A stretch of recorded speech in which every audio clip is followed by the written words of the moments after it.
ನಮಸ್ಕಾರ ವೀಕ್ಷಕರೇ. ಜೀವನದ ಕೆಲವು ಮಹತ್ವದ ವಿಷಯಗಳು, ಆಲೋಚನೆಗಳು, ವಿಚಾರಗಳು, ಆಧ್ಯಾತ್ಮಿಕ ಕೆಲವು ವಿಚಾರಗಳನ್ನು ಈ ವಿಡಿಯೋದಲ್ಲಿ ಹೇಳಿದ್ದೇನೆ. ವಾಸ್ತವಿಕ ಬದುಕಿನ ಜನರ ನಡೆನುಡಿ ಯಾವ ರೀತಿ ಬದಲಾಗಿದೆ, ಬದಲಾಗ್ತಾ ನಡೀತಾ ಇದೆ, ಇವುಗಳ ವಿಷಯ ಕುರಿತು ಕೆಲವು ಮಹತ್ವದ ವಿಷಯಗಳು ಈ ವಿಡಿಯೋದಲ್ಲಿ ಹೇಳಿದ್ದೇನೆ.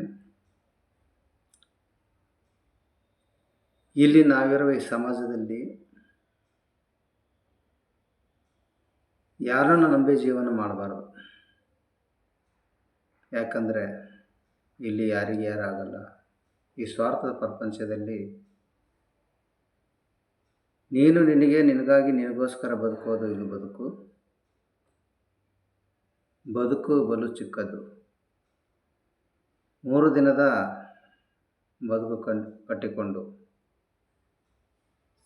ಸಮಾಜ ಜನರೊಂದಿಗೆ ಸಂತೋಷದಿಂದ ಕಾಲ ಕಳೆಯಬೇಕು. ಯಾರು ನಿನಗೋಸ್ಕರ ಹಂಬಲಿಸುತ್ತಾರೋ ಅಂಥವರನ್ನು ಯಾವತ್ತೂ ಮರೆಯಬಾರದು. ನಮಗೆ ಬೆಲೆ ಕೊಡದವರನ್ನು ಬಿಟ್ಟು ಬಿಡಬೇಕು. ಮತ್ತು ಬೆಲೆ ಕೊಡುವವರನ್ನು ಬೆಟ್ಟದಷ್ಟು ಪ್ರೀತಿಸಬೇಕು. ಇದುವೇ ಸ್ವಾಭಿಮಾನದ ಬದುಕು. ಈ ಸಮಾಜದಲ್ಲಿ ಅವರಿಷ್ಟದಂತೆ ಬದುಕು ನಡೆಸುತ್ತಾರೆ. ಯಾರಿಗೆ ಹೇಗೆ ಬೇಕೋ ಹಾಗೆ.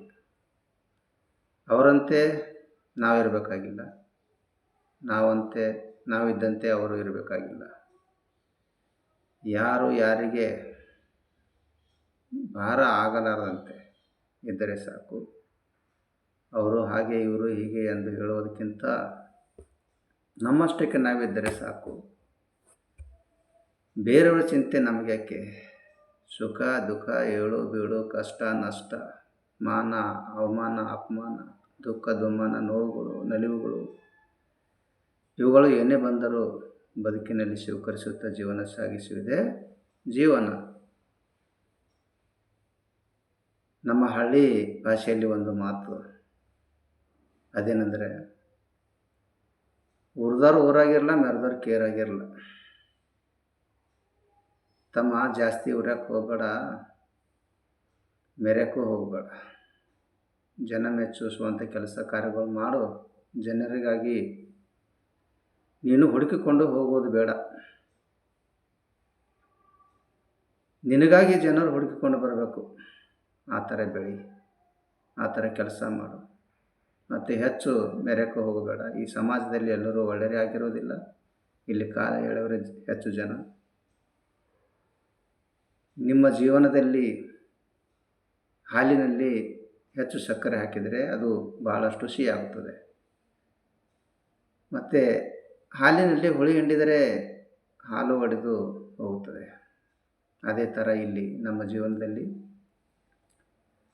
ಒಳ್ಳೆಯವರ ಸಹವಾಸ ಮಾಡಿದರೆ ಒಳ್ಳೆಯದೇ ಆಗುತ್ತದೆ. ಮತ್ತು ಕೆಟ್ಟವರ ಸಹವಾಸ ಮಾಡಿದರೆ ಜೀವನ ಒಡೆದು ಹೋಗ್ತದೆ ಅಷ್ಟೇ. ಜೀವನ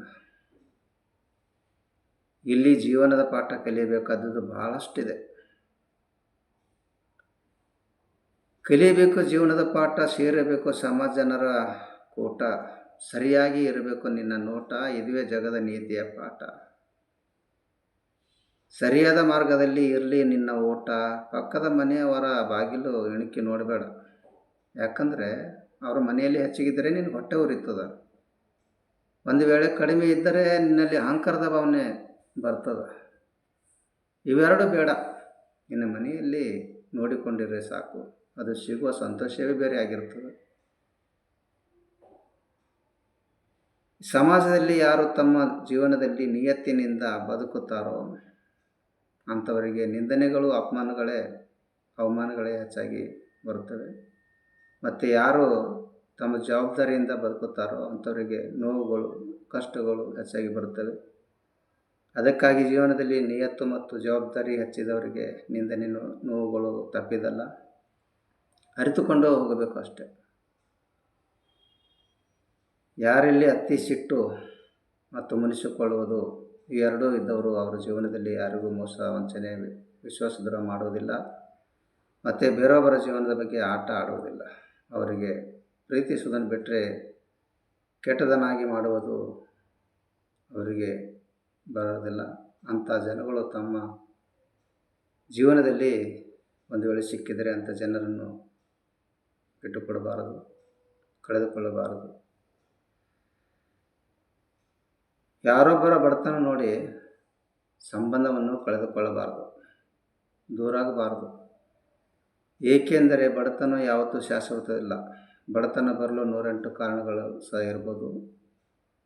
ಗೋಡೆ ಮೇಲಿನ ಸುಣ್ಣವು ಸಹ ಸ್ಥಿರವಿಲ್ಲ. ಬಡವ ಶ್ರೀಮಂತನಾಗಬಹುದು ಮತ್ತು ಶ್ರೀಮಂತ ಬಡವನಾಗಬಹುದು. ಅದು ಅವರವರ ಪರಿಸ್ಥಿತಿ ಅನುಗುಣವಾಗಿ. ಬಡವರ ಮನೆಯಲ್ಲಿ ಸಿಗುವ ಗೌರವ ಶ್ರೀಮಂತರ ಮನೆಯಲ್ಲಿ ಎಂದೆಂದಿಗೂ ಸಿಗೋದಿಲ್ಲ. ಅನ್ಯರಿಗೆ ನೀವು ಏನೇನು ಮಾಡುತ್ತೀರೋ ಅದಕ್ಕೆ ಕರ್ಮ ಅನ್ನೋದು. ನಮ್ಮ ಜೀವನದಲ್ಲಿ ಎಷ್ಟೇ ಬದಲಾವಣೆ ಆದರೂ ನಾವು ಇಷ್ಟಪಡುವವರ ಮೇಲಿನ ಪ್ರೀತಿ ಎಂದಿಗೂ ಬದಲಾವಣೆ ಆಗೋದಿಲ್ಲ. ಒಂದು ಮಾತು ತಿಳಿದುಕೊಳ್ಳಿ, ನಮ್ಮ ಬದುಕಿನಲ್ಲಿ ನಾವು ಯಾರಿಗೆ ಹೆಚ್ಚು ಬೆಲೆ ಕೊಡ್ತೀವೋ ಅಂಥವ್ರ ಬದುಕಿನಲ್ಲಿ ನಮಗೆ ಸ್ವಲ್ಪವೂ ಬೆಲೆ ಇರುವುದಿಲ್ಲ. ಬೇರೊಬ್ಬರ ಬಡತನ ನೋಡಿ ಸಂಬಂಧವನ್ನು ಮುರಿದುಕೊಳ್ಳಬಾರದು.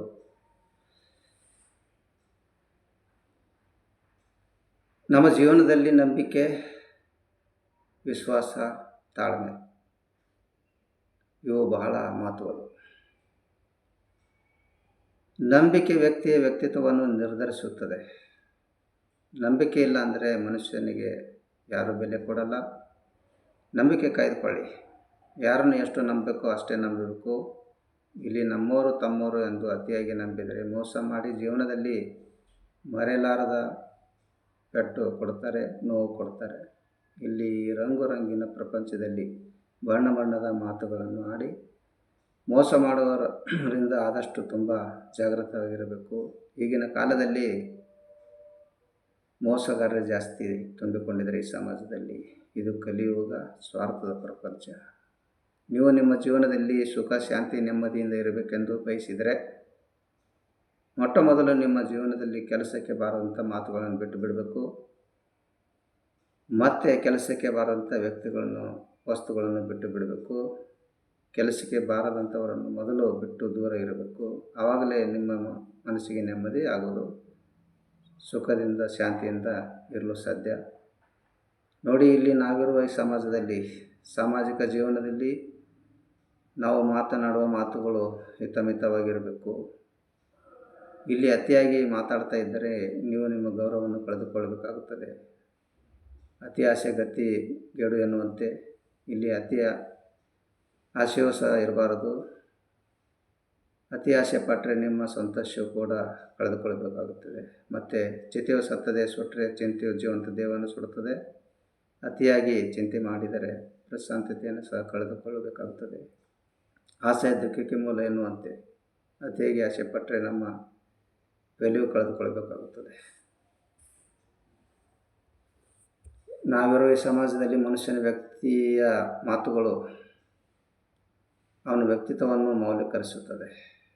ಅವನ ಸ್ವಭಾವ, ನಡತೆ, ಅವನ ಮಾತುಗಳಲ್ಲಿ ಅಡಗಿರುತ್ತದೆ ಮತ್ತು ಅವನ ನಡವಳಿಕೆ ಪ್ರತಿಬಿಂಬಿಸುತ್ತದೆ. ಅವನ ನಡವಳಿಕೆಯು ಶುದ್ಧವಾಗಿದ್ದರೆ ಮಾತ್ರ ಅವನ ವ್ಯಕ್ತಿತ್ವಕ್ಕೆ ಬೆಲೆ ಇರುವುದು. ಇದು ಅಮರಕೋಶ. ಜೀವನದಲ್ಲಿ ಮಾತನಾಡುವಾಗ ಭಾಳ ಎಚ್ಚರಿಕೆಯಿಂದ ಮಾತನಾಡಬೇಕು.